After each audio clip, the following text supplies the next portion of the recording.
Ever get that feeling that, really profound knowledge sometimes comes from those unexpected places, like finding a key you didn't even know you were looking for? Absolutely. And that's kind of what we're doing today, isn't it? It is. We're doing one of our deep dives. Why don't you send us this incredible source, not some dry academic paper, but a real firsthand account. It pulls back the curtain on how a truly massive, influential work got made. Yeah, it's like getting backstage access to a really pivotal moment in esoteric history. We're looking at Countess Constance Wachtmeister's Reminiscences of H.P. Blavatsky and the Secret Doctrine. Exactly. Now, Helena Petrovna Blavatsky, HPB, she was this incredibly magnetic, maybe controversial figure in the late 19th century. Oh, definitely controversial. People either revered her or, well, didn't. Right. And the Secret Doctrine, her huge work, it's this vast, complex dive into cosmology, ancient myths, esoteric philosophy. I mean, it's enormous. A real beast of a book.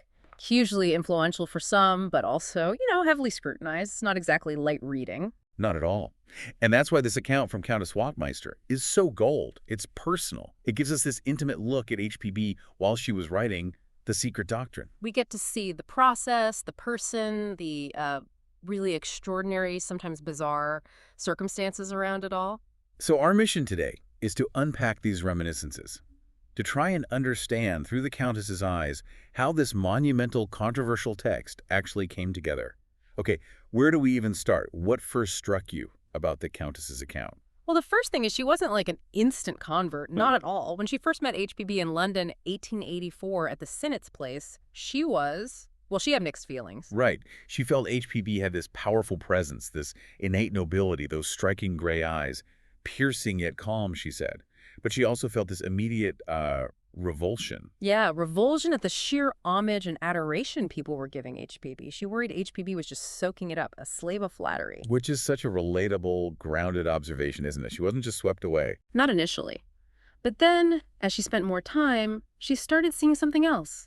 HPB's aloofness, her indifference to praise or blame, this strong sense of duty. So that initial skepticism started to shift. And it wasn't just the followers. The Countess also noticed HPB seemed weirdly trusting, even of people who might, turn against her. That's a key point. Why would she do that? Seems counterintuitive. Well, HPB apparently explained it. She felt obligated, she said, to give anyone showing even a spark of recognition of the cause I serve a chance. Consequences to herself didn't matter. That's what she implied. What matter the consequences that fall on me personally, she apparently said. It was all about the cause. Talk about dedication. She mentioned being bound by strictest rules and laws of occultism, renouncing selfish considerations. It suggests this whole other framework she was operating under. Definitely. Which leads us to this really weird episode in Paris. HPB summons her for a private chat, but getting there felt like a test. Yeah, the Countess mentions these small, annoying obstacles on the way to Ongyan. She later saw them as probationary. And even when it looked like HPB wasn't available, the Countess just wouldn't leave. She said, I declined to go away until my errand was performed. Determined. It really feels like something was pushing them together, doesn't it? Like the circumstances were being, managed somehow. And then the carriage ride. HPB just casually mentions hearing music from Guillaume Tell. Okay. Coincidence? Maybe. But the Countess checked later. The opera was actually playing in the Champs-Élysées right then. Oh. It's just one of those little details that makes you go, Hints of a different kind of awareness, maybe. Beyond the normal senses? Could be. But the main event in Paris was the private talk. HPB starts revealing things about things the Countess thought were totally private. Whoa. That would be unnerving. I imagine. And then comes the bombshell prediction. Within 2 years, the Countess would dedicate her whole life to theosophy. And the Countess thought. Utter impossibility, she said, given her life circumstances then. But HPB was certain. Completely. Her reply was simple.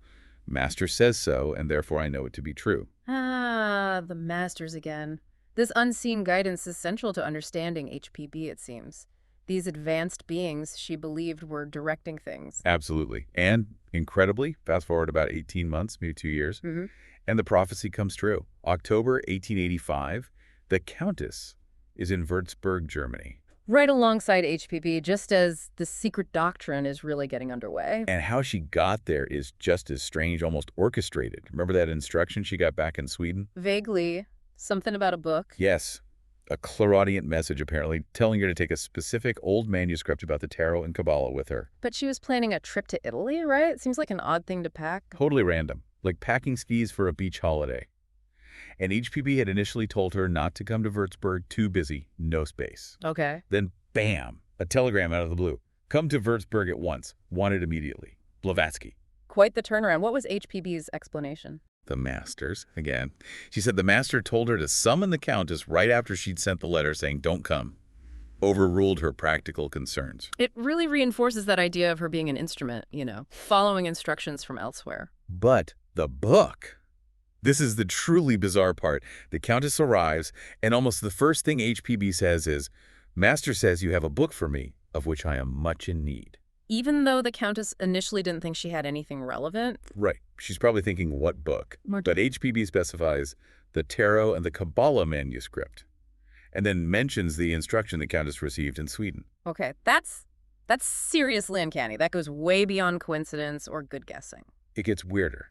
Before the Countess even unpacks it, HPB directs her to a specific page and line in the manuscript. Which she's never seen before. Never laid eyes on it. And quotes it.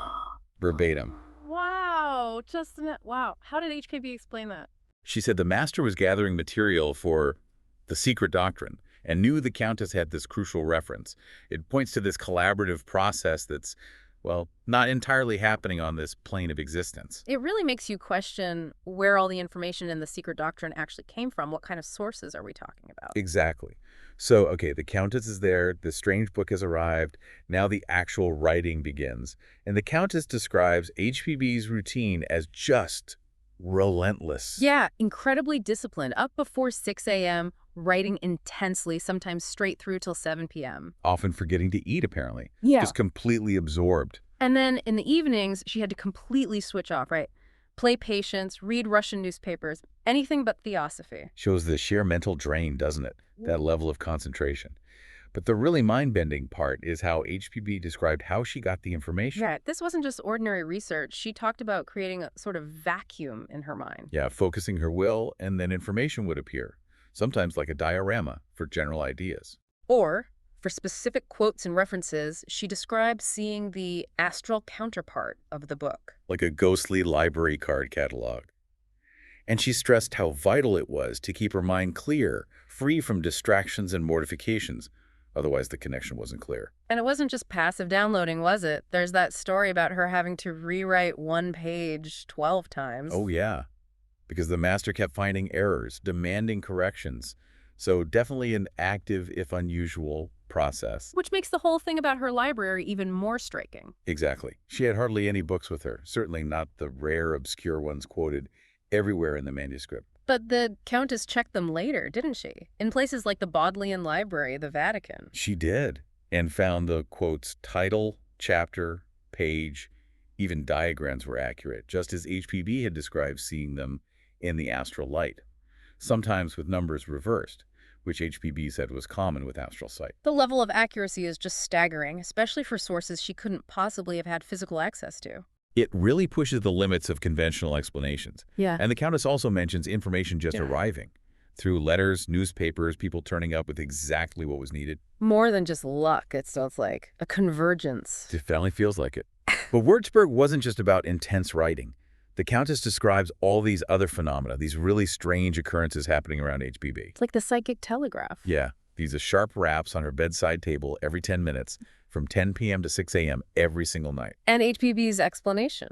Communication with the masters and her chelas, her students monitoring her astral body while she was, out of her physical body. Which leads to other strange things, like the lamp story. Oh, right. Mm-hmm. The Countess tries to put out the lamp. It keeps relighting itself. And then she actually sees this brownish, physical-looking hand turn the knob back on. It's pretty hard to explain away. You think. And the warnings about interrupting HPB when her consciousness was supposedly traveling astrally. She described coming back with a painful shock, right? And mentioned a near disaster involving Colonel Olcott. It suggests these states were perceived as real and potentially perilous. And then there were the precipitated messages, these notes appearing overnight on HPB's desk. In unfamiliar red ink, setting out the day's work. Exactly. Attributed to elementals, nature spirits, kind of working under the master's direction, like getting your instructions magically delivered. And HPB just accepted them, even if it meant destroying work. Apparently so. Complete obedience. Shows incredible faith, or maybe something else. It really paints her as this intermediary, doesn't it? Not the sole originator in the usual sense. But amidst all this strangeness, there was real human suffering, too. The SPR report hit her hard. Yeah, the Society for Psychical Research report basically denounced her as a fraud. The Countess calls it a cruel blow. HPV was apparently devastated. Said she felt like the scapegoat for the whole Theosophical Society. Her despair was so deep she couldn't work for a while, worrying, who will listen to me or read the Secret Doctrine? It's a powerful reminder of the personal cost, the public attacks she endured. And her refusal to sue for libel is interesting, too. Because she felt the courts couldn't understand psychic phenomena, and because of her vows, right? Exactly. She felt bound by pledges, couldn't reveal certain things. And the Countess really emphasizes HPB's constant pain, physical and mental. And her refusal to use any supposed occult powers to heal herself? Sticking to her pledge? Rather suffer any tortures. That theme of self-sacrifice is huge in the Countess's account. She saw HPB as this shield, taking the hits for the movement. And some of the phenomena seem to happen without HPB's direct involvement, didn't they? Yeah, like the message in the soap. A folded paper, master's handwriting apparently, found inside a new bar of soap, answering the Countess's private thoughts.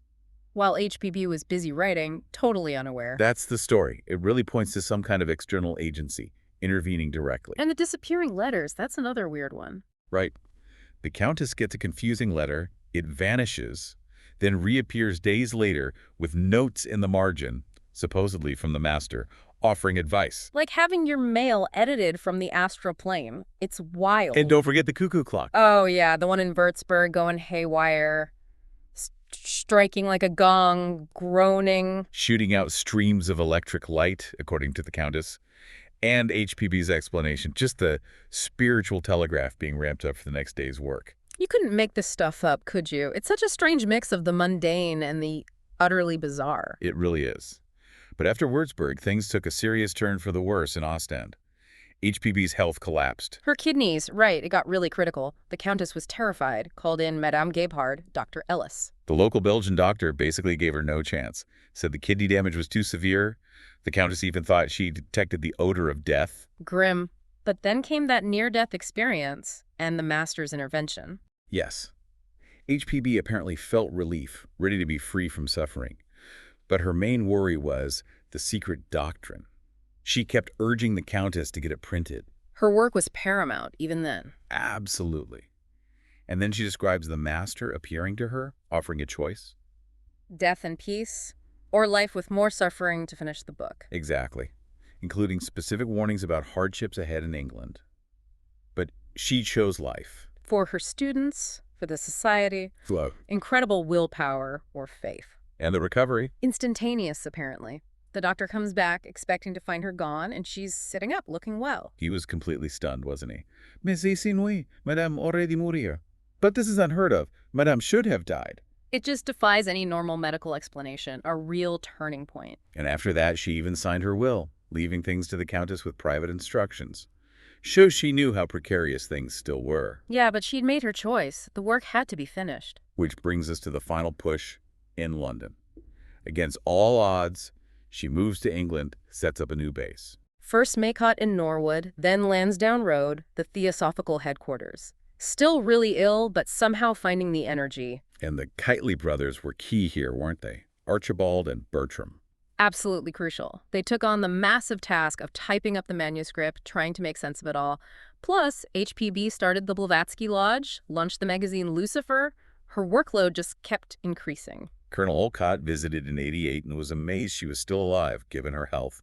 He called her survival a miracle, noted her desperate and pertinacious energy. And Bertram Kiteley's description of getting the manuscript sounds like chaos. He called it inchoate, basically a huge disorganized pile over 3 feet high, even messier than our earlier book, Isis Unveiled. So they told her it needed a plan, some structure. Yeah, and HPB apparently threw up her hands and told them to effectively sort it out themselves.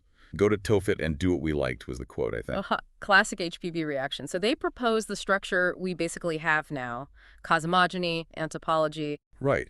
And they realized The commentary on the stanzas of Humayun, those ancient verses forming the core of the book, was actually pretty minimal initially. So they devised that system of writing questions on each verse, each sloka, to get her to expand on them. Ingenious, really. Yeah. Though HPB sometimes found their questions baffling. What on earth am I to say? Why, it's all as plain as the nose on your face. Exactly. Suggests she was seeing it on a completely different level, maybe. Must have been frustrating for everyone involved. And the revisions just kept coming, right? Even in the page proofs. Cost a fortune in printing corrections. A testament to the complexity and maybe the ongoing process of receiving information.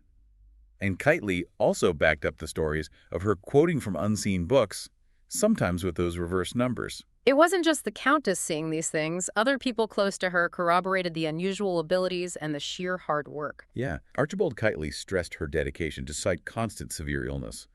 William Q. Judge mentioned being urgently called to Austin because the masters were apparently giving so much material, and his vision of astral signal bells earlier on. And HPB's own sister noted how HPB could explain things brilliantly aloud, but struggled to read her own complex notes. Which HPB herself apparently explained by saying she was just copying out what is ready-made before my eyes. Her niece, Vera Johnstone, confirmed HPB didn't have many reference books in Austin and told that story about the misplaced comma in the pi formula that HPB copied by sight. All these little anecdotes build a consistent, if extraordinary, picture.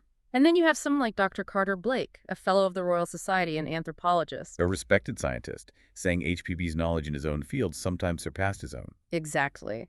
Citing examples of information she had that was ahead of its time, he concluded she must have had original sources of information, transcending the knowledge of experts. That's pretty powerful testimony, coming from outside her immediate circle.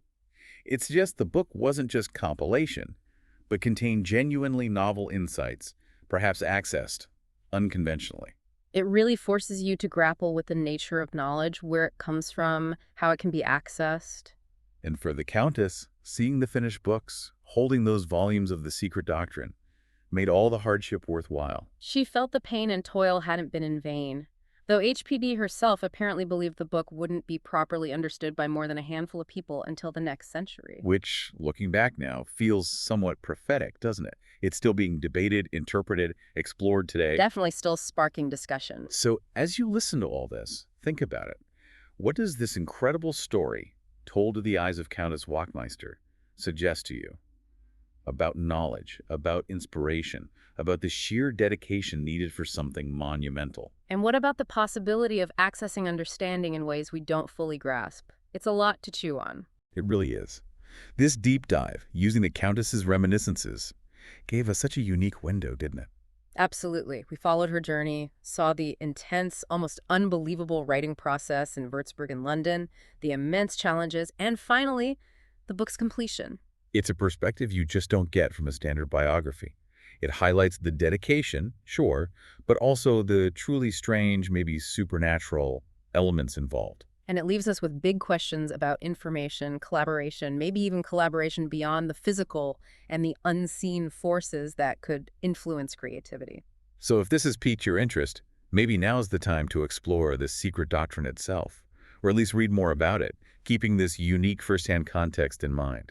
It certainly adds another layer to understanding this enigmatic work and the woman behind it. Well, thanks for joining us on this deep dive into a truly fascinating piece of history. And remember, if you've got sources you think deserve this kind of exploration, send them our way. We'd love to see them.